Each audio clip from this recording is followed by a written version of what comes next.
Bien-aimés dans les Seigneurs, nous vous saluons de partout en train de nous suivre sur ce numéro YouTube de l'Église évangélique de la Croix, Église d'élévation. Nous sommes en 2025. Nous vous avons annoncé le thème les secrets de la grandeur.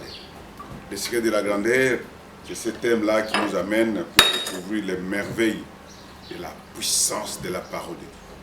Alors, aujourd'hui, ce numéro, d'abord, nous allons vous présenter nos esquisses par rapport au temps que nous avons mis contre tenir de panneaux bien de raisons techniques. Maintenant que tout est au point, nous revenons encore sur vous. Alors, aujourd'hui, nous voulons comprendre la puissance de la grandeur. Les secrets qui propulsent la grandeur. Alors, parmi les secrets qui amènent à la grandeur, nous avons un thème bien nourri aujourd'hui que nous voulons partager avec vous.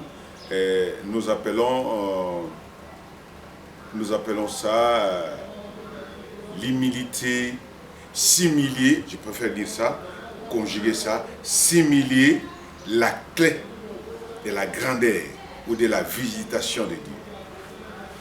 Donc l'humilité est l'une des clés de la victoire en Jésus-Christ.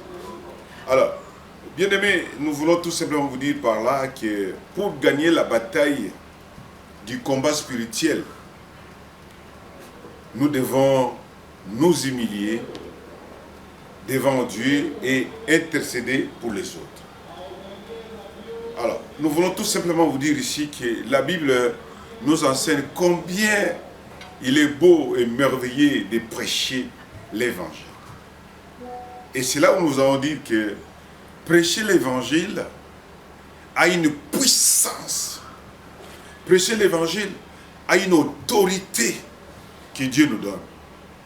Et nous allons prendre des passages des Écritures de l'évangile. Nous allons dans Marc, si vous pouvez lire à la maison, vous allez prendre Marc chapitre 16 et Marc chapitre 16 versets 15 et 16 où le Seigneur nous demande d'aller de faire toute nation ses disciples, les baptisant au nom du Père, du Fils et du Saint-Esprit. Et la Bible, Jésus-Christ insiste, ceux qui croiront seront sauvés. Ceux qui ne croiront pas seront maudits. Voilà, bien aimé, les messages que nous avons reçus dès le premier jour de l'année 2025. On dit que non, si tu obéis à la parole de Dieu et que si tu mets en pratique sa parole, tu verras la gloire, tu verras les bénédictions qui vont se suivre. Mais le contraire de ne pas obéir, de ne pas appliquer la parole de Dieu, c'est une malédiction qui s'ensuit. Et ici, Jésus-Christ dit, allez, l'ordre est donné, le mandat nous est donné, d'aller à travers le monde, prêcher l'évangile. Quand vous prêchez l'évangile, vous engagez une bataille. La bataille que vous engagez, c'est ça le combat spirituel. Vous engagez un combat spirituel avec le monde des ténèbres. À ce moment-là, vous entrez dans les champs pour annoncer la parole de Dieu. Vous arrivez dans les champs pour arracher ceux qui sont assujettis, ceux qui sont sous la domination, ceux qui sont sous le pouvoir des ténèbres du diable. Mais quand vous leur annoncez la parole de Dieu et qu'ils croient, ils acceptent, ils croient, ils sont sauvés. Vous les libérez, bien aimés, vous les libérez du ténèbre, vous les libérez de prison des familles, vous les libérez des prisons du ténèbre. Donc vous les arrachez en quelque sorte du diable. Vous les arrachez du diable. À ce moment-là, bien aimé, quand vous allez là, vous n'allez pas comme en train de blaguer. C'est comme ça que quand vous êtes sur les champs missionnaires, ne prenez ça pas comme une blague. Et je suis un peu surpris quand les gens considèrent que la mission, il faut seulement sortir ailleurs. Non.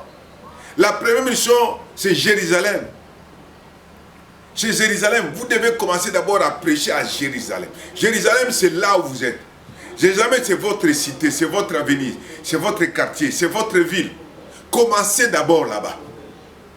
Et puis vous allez sortir. Si dans votre quartier, vous avez même sur l'avenue où vous habitez, vous n'êtes même pas en mesure d'inviter un frère à suivre la parole de Dieu, à plus forte raison, dans une autre ville. Et tu vas réussir. C'est comme ça, bien-aimé, commence d'abord à arracher les gens qui sont là sur le pouvoir des ténèbres de votre avenir, de votre village. Alors, nous sommes en train de continuer. J'ai dit, le deuxième livre, nous allons prendre le livre des Corinthiens, de 2 Corinthiens, chapitre 4, verset 5. Là, je vais lire. Vous permettez que je puisse lire ces passages-là. Dans 2 Corinthiens, chapitre 4, verset 5. Voilà, nous sommes arrivés. Nous allons lire dans les noms précieux de notre Seigneur Jésus, chapitre 4, verset 5. La Bible dit: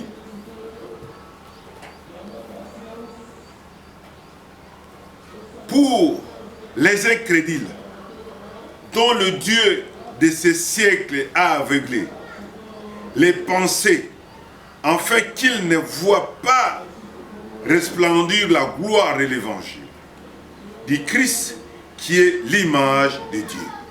Bien-aimés, le monde que nous vivons, c'est un monde en cœur, c'est un monde en combat, puisque le diable a été précipité sur cette terre. Le diable a été précipité, comme le diable a été précipité, les gens sont là, ils sont aveuglés par les ténèbres.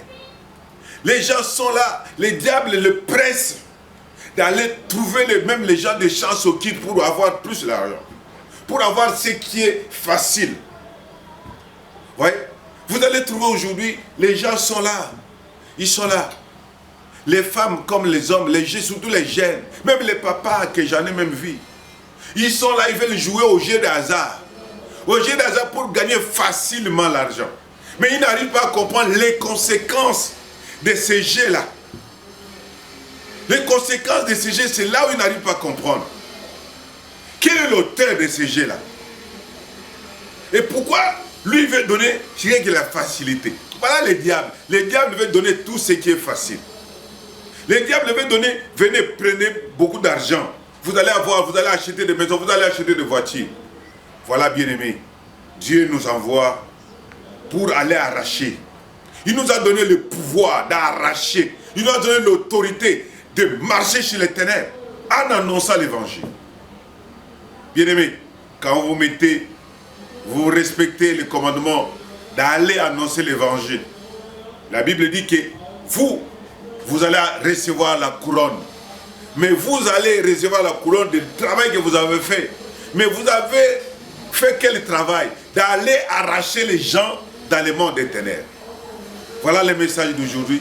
Je vous invite à méditer davantage. Nous allons nous retrouver dans le second numéro. Que Dieu vous bénisse. Que la paix du Seigneur entre dans votre maison. Amen.